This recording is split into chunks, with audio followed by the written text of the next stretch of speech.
Boa noite a todos, colegas vereadores, servidores da casa que estão nos auxiliando na noite de hoje. Também quero cumprimentar a todos os presentes aqui, comunidade local. Muito importante para nós transparecermos tudo que nós apreciamos e votamos aqui na Câmara. E eu queria utilizar esse momento de grande expediente para falar de um fato que foi de repercussão dentro da cidade, estadual e repercussão nacional.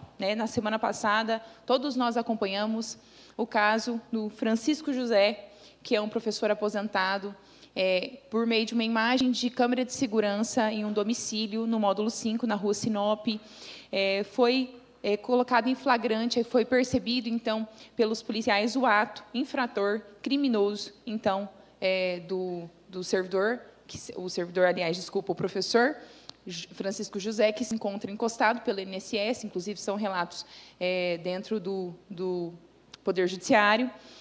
Foi um caso, senhor presidente, de repercussão, porque nós percebemos a atitude, então, desse homem que estava acompanhado com 4 cães de grande porte.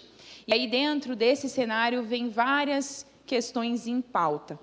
Nós percebemos aí que ele não conteve os seus cães, mesmo estando na coleira, dá a entender que, de fato, ele permitiu que aquilo acontecesse. Nós não sabemos a intenção, mas, por meio do depoimento à polícia, a gente tem alguns relatos que nos chamam a atenção e precisam ser levados em conta. Então, dentro aí da análise da polícia, eu quero aqui cumprimentar a Polícia Civil, que, no mesmo dia, colocou os investigadores na rua para que colocasse, então, a voz de prisão. Deram voz de prisão ao Francisco José, conseguiram encontrá-lo e ele foi detido. E a cidade inteira acompanhou isso acontecer. Eu queria destacar esse primeiro ponto, porque, mesmo sendo um crime ambiental, mesmo sendo uma causa animal, isso diz muito sobre a segurança pública. Porque, muitas vezes, quando a gente não vê uma voz de prisão sendo colocada em pouco tempo, quando a gente vê, às vezes, a morosidade, até desses casos, do juiz deliberar alguma ação, qual vai ser o desfecho de todo o processo, enfim, quais serão os trâmites, a gente sempre pensa que vai ser moroso, que vai demorar. E, de fato, muitas coisas demoram a ser concluídas.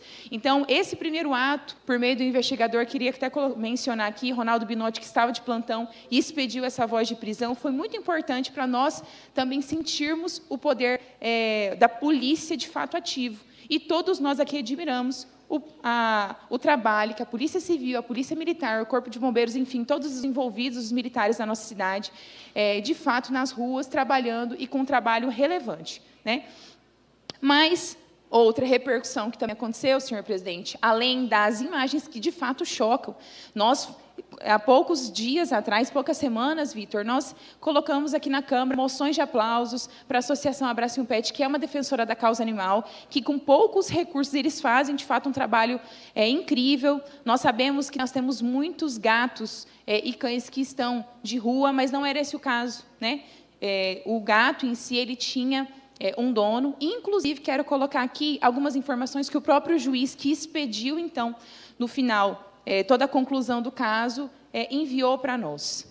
De fato, o senhor Francisco José foi solto, o que nos dá uma sensação de impunidade.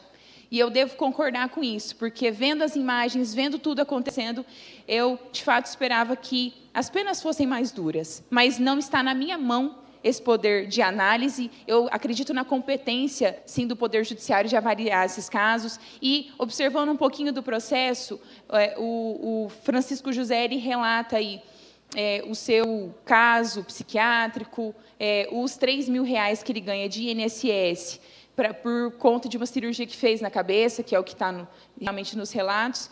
Então, cabe então ao juiz decidir sobre isso. Mas eu quero deixar aqui alguns alertas para a população juinense.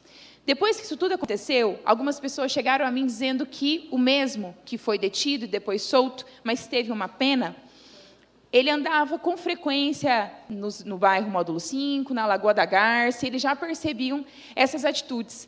E isso comove a população e faz com que a população também reporte a nós, representantes, os problemas da sociedade. Hoje mesmo eu recebi a foto de uma moça que pratica atletismo com frequência aqui na cidade, de cães de grande porte, soltos, ou sem focinheira, que é o caso que eu vou chegar aqui agora, na Lagoa da Garça. Nós sabemos que não é uma questão simples, né? Mas precisa ser levado em consideração diante da repercussão nacional e diante do fato que realmente choca. Teve um protetor das causas animais no Rio Grande do Sul que mencionou a Câmara Municipal de Juína, mencionou o caso citado, que já tinha mais de 300 mil visualizações, e eles acompanharam tudo o que aconteceu no nosso município. Então, cabe a nós também reportarmos o que deve ser feito e o que a gente pode fazer para melhorar esse cenário. Primeiro de tudo, a causa animal precisa de mais atenção. A causa animal precisa de conscientização também. E segundo, nós temos uma lei municipal com relação ao uso de focinheiras. Infelizmente, até conversando com o vereador Carlito, nós não temos uma pena, né, para o não uso da focinheira, mas ela é prevista no município de Juína. E aí fica um pouco conflitante, porque existe a lei estadual que coloca como facultativo esse uso da focinheira. É claro que o problema não foi só esse, mas eu queria usar esse momento oportuno para trazer o que nós temos de leis que respaldam esse caso que aconteceu e serve de aprendizado para todos nós. Todos nós podemos passar por isso, muitos de vocês têm pet, muitos de nós acompanhamos para os próprios cães de rua. Então, a gente precisa ter conhecimento da legislação municipal, estadual e federal. E por meio da deputada estadual Janaína Riva, que também reportou o caso, ela mencionou uma lei municipal que ela colocou de autoria dela, prevendo, inclusive, que se isso acontecer com servidores públicos, esse servidor ele pode perder, inclusive, o seu cargo por meio de um processo administrativo. Então, vale de lição que a causa animal realmente precisa de atenção. Foi um caso que chocou a todos nós de Juína e nós estamos aqui para reportar esse problema. Quando eu recebi o vídeo, para finalizar, eu reportei logo ao DEUFAM, que é o Departamento de Fiscalização Ambiental. Todas as vezes que problemas com a causa animal são reportados a mim, eu reporto ao DEUFAM, que é o órgão competente. O DEUFAM, então, disse que eu teria que denunciar isso à ouvidoria para gerar o protocolo. Tudo bem, também reportei para a ouvidoria. Mas eu queria também pedir um reforço para o Departamento de Fiscalização Ambiental. Nós precisamos que eles, de fato, precisam de mais servidores ou maior estrutura, porque o Departamento de Fiscalização precisa ser ativo, senão nós não nos sentimos seguros com problemas ambientais, por exemplo. A gente vai reportar e aquilo lá nunca vai ter um desfecho, viu? A gente vai denunciar e aquela questão fica morosa, não foi tomada providência ainda. De qualquer modo, conversando com a coordenadora do DEUFAM, eles ainda estão analisando porque será expedido também uma penalidade por meio do departamento. Eu acho que esse é o caminho, acho que vale de aprendizado para todos nós. Se, de fato, a justiça está sendo feita por meio da deliberação do Dr. Wagner Dupin, que deliberou todo esse processo e acompanhou, enfim, nós estamos aqui para continuar dialogando, encontrar melhores formas, mas não deixar que casos como esse passem batidos sem olhar para o que realmente importa, que é a causa animal. Só essas minhas palavras, agradeço.